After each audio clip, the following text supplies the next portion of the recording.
Hi, I'm Connor Williams, and welcome back to Johnnie Bennie Campus News, keeping you up to date on campus life and events. The St. John Senate recently funded approximately $50 for the Multicultural Center mural. They also funded approximately $3,000 for the upcoming Peer Resource Program trips.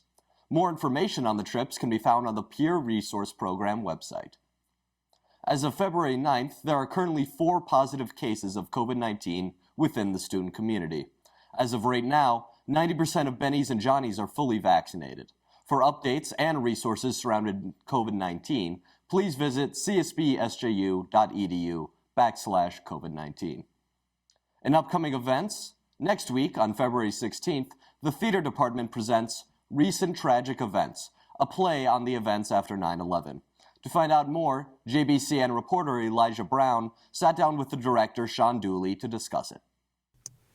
Director and actor Sean Dooley had a long career in theater before coming to CSB-SJU. After receiving his Master's of Fine Arts in Acting from the University of Minnesota, he spent time as a teaching artist for the Guthrie Theater. I sat down with him to discuss his directing career and the upcoming show, Recent Tragic Events.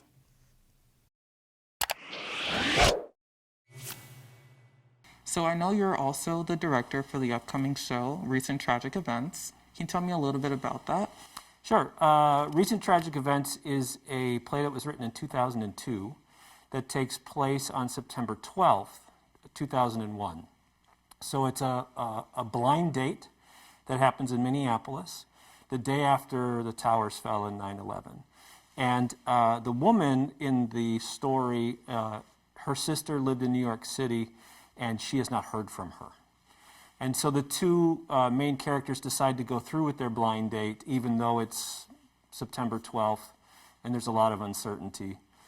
During the course of the play, some neighbors come over, they drink some tequila, they eat some pizza, they relax a little bit, and by the end of the play, there is some resolution about what has happened to her sister.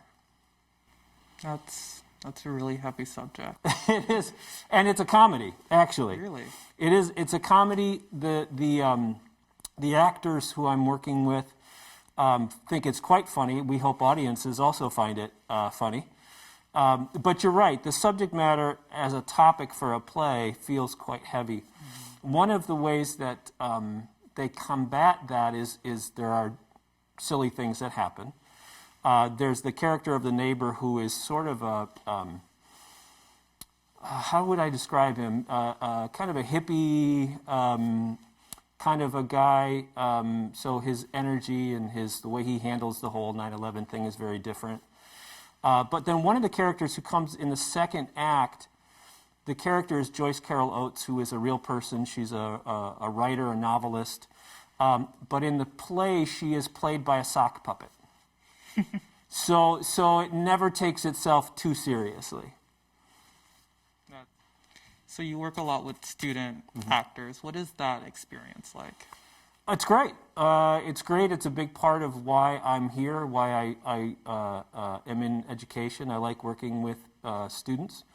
Particularly like working with college-age students because of where they are in their life at this point. They're kind of figuring out who they are as human beings. And that goes sort of hand in hand with what we do in acting classes, where we spend a lot of time observing society, observing human beings, kind of saying, well, why does this person do this way and this person do this a different way? And to do that, you first look at yourself and go, well, how do I do that? I mean, how do I make a peanut butter sandwich, and how does she make a peanut butter sandwich, and why do I do it this way and she does it that way? And so it's a great time to work with people. It's also really a wonderful, like I said, the plays that we choose, we try to pick a diverse group of plays in terms of subject matter, and it gives us a chance to maybe learn a little bit about history, about culture, about religion, about all these kind of big subjects. And doing it through a play is just very often a more friendly way of getting into whatever the subject is. So how would you say working with student actors is different than working with actors on Broadway? Well, in some ways it's not different in terms of what we're trying to achieve. the goal is the same. We're trying to create people, three-dimensional characters. We're trying to communicate a story to an audience. The biggest issue is just that these are students who have other responsibilities. They have classes, they have papers, they have tests. We can only practice, so many hours in a week. And so the student actors that participate with us, it's a big commitment. I mean, they really have to be willing to spend a lot of time with us. And that has to be carved out of other things that they do here as a student. I sort of view directing plays here on campus as a teaching opportunity. I describe it as a lab. So if you're someone who's more science-based background and you have labs where, like, you learn things in the classroom in a lecture, you get taught different ideas, concepts, and then you go into a lab and you put that into practice. Doing plays with students here is very similar to that. We talk about stuff in the classroom, and then at night we go into the theater, we rehearse, we put those concepts into practice, and ultimately we present our findings when we present the play. You can catch recent tragic events from February 16th to the 20th in the Benedictine Arts Center. Tickets can be purchased by visiting the Fine Arts page.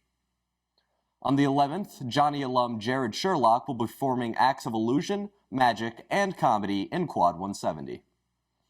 On Saturday, from 8 to 11 p.m., SALD is also hosting a headphone disco in the CSB Alumni Hall. On Sunday, there will be a Super Bowl watch party in Brother Willie's Pub. Students can enjoy free wings and drinks while watching the game. To find out more on all these events, please visit the SALD website. That's all for this week's episode of Johnnie Bennie Campus News. Tune in again next time for more updates on campus life and events.